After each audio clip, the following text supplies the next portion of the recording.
अभी मैं देख रहा था कि किरीट सोमैया मुंबई के अंदर एक प्रेस कॉन्फ्रेंस किया और कहा कि महाराष्ट्र के अंदर 50 लाख बांग्लादेशी मिलेंगे, 50 लाख मुसलमानों का नाम कट जाएगा। एक नंबर शहर हमारा है टारगेट पर। फिक्र हम लोगों को यह है तो 11 सबूत इलेक्शन कमिश्नर ने मांगा है, वो 11 सबूत शायद मैं भी नहीं दे पाऊंगा, ये हो सकता है। तो आम लोग क्या दे पाएंगे? मजदूर क्या देगा? गरीब क्या देगा? उसको रहने के लिए सही घर नहीं है, वो डॉक्यूमेंट कहां से आएगा? और एक अपील करता हूं कि एसआईआर का फॉर्म भरने का काम शुरू हो चुका है। 25 दिन बचे हमारे पास और अभी तक बीएलओ के जरिए जो फॉर्म हर वोटर को बटना चाहिए था 20% भी नहीं बटा है। फॉर्म आपके घर तक आएगा।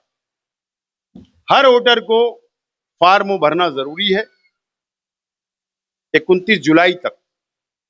अगर वो फॉर्म नहीं भरे तो आइंदा वोटर लिस्ट में नाम नहीं आएगा। तो मुकम्मल भरना पड़ेगा, मराठी में, स्पेलिंग मिस्टेक नहीं होना चाहिए। इसके लिए शहर की सर्वे के लिए, फॉर्म भरने के लिए, मदद करने के लिए एसआईआर सेंटर हमने आज से शुरुआत की है।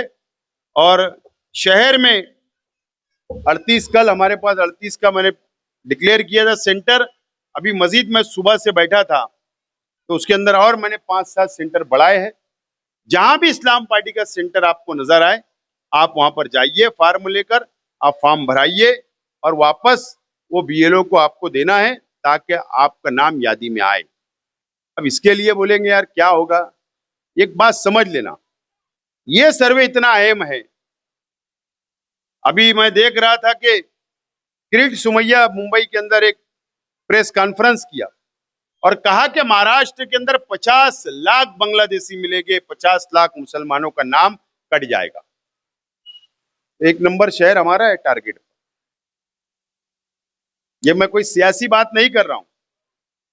एसआईआर के बाद जरूर मैं सियासत करूंगा शहर में, लेकिन यहां कोई पार्टी नहीं। हम बहैसियत मुसलमान, इस देश के नागरिक की हैसियत से हमको एसआईआर का फॉर्म भरना है और हम लोगों को मुकम्मल सावधान रहना है।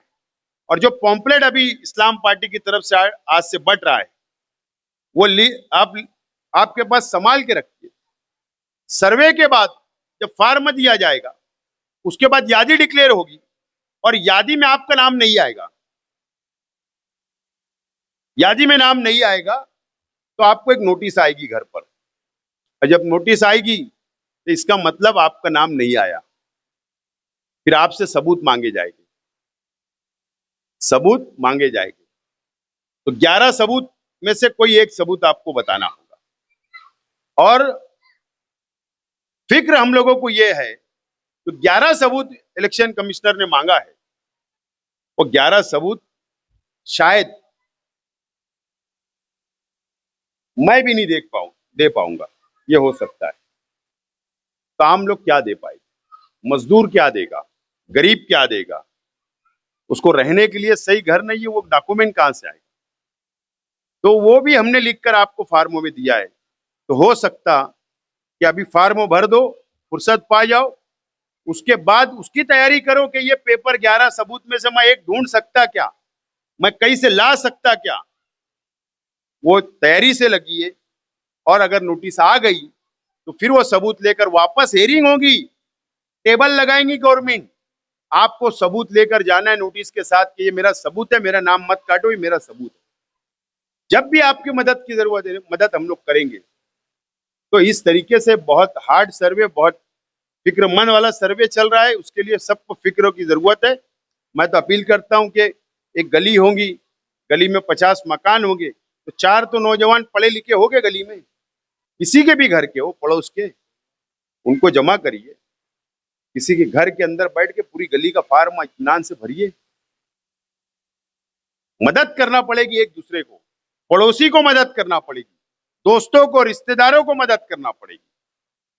बाहर अगर हमारी बेटियों की शादी हो गई उनको बुला ले, तो फार्म भरे अगर वोट यहाँ आए तो। कई लोग घर छोड़कर चले गए, उनकी वोट यहाँ होंगी, उनको बुला ले। आपको पता होगा कि बाहर गए चले गए, उनको बुलाइए। तो ये तमाम ही चीजें आप लोगों को बहुत फिक्र करने की जरूरत है। और एसआईआर के सर्वे के लिए हम सब लोगों को, हम कारपोरेटरों ने तय किया, इस्लाम पार्टी के, मैं खुद भी, पार्टी के ओहदेदार, हमने सब ने तय किया कि ये 25 दिन जिस तरीके से हम अपना इलेक्शन लड़ते हैं, चाहे वो कारपोरेटर अपना इलेक्शन लड़े कारपोरेशन का या असेंबली का, उस तरीके से हमको ये मुहिम को आगे बढ़ाना है, मेहनत करना है, रात दिन जागना है और आवाम की मदद करना है। ये मिल्ली फर्ज है, सियासी नहीं। ये मिल्ली फर्ज है हमारा, सियासी नहीं। सियासी होता तो मैं बोलता ही नहीं, लेकिन ये मिल्ली फर्ज है, एक दूसरे की मदद करना है। और नहीं तो क्या होगा, 50,000 नाम कट जाएंगे, 1 लाख कट जाएंगे, सबूत नहीं पेश कर पाएंगे तो क्या होगा, ये आप सोचिए। ये ताकत है कि आपकी अगर रिजेक्ट हो गए तो हाईकोर्ट में पिटीशन दाखिल करने की ताकत है क्या? हाईकोर्ट का वकील 1 लाख रुपया लेगा एक आदमी का, कहां से लाओगे? कैसे लड़ाई लड़ोगे? सुप्रीम कोर्ट अगर जाना पड़े, हाईकोर्ट ने रिजेक्ट की। ये तमाम ही चीजें सोचने वाली है। और उसके बाद काला कानून बनेगा, एनआरसी लग जाएगी, उसके बाद हमको बोलेंगे ये बांग्लादेशी है, पाकिस्तानी है, इनको भेज दो। क्या करोगे?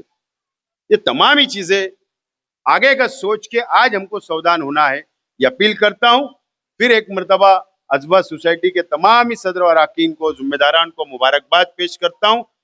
यकीन दिलाता हूं कि जब भी मेरी अदारे को कोई जरूरत महसूस होगी तो इंशाल्लाह मैं आपके लिए साना बसाना खड़ा रहूंगा। बहुत बहुत शुक्रिया।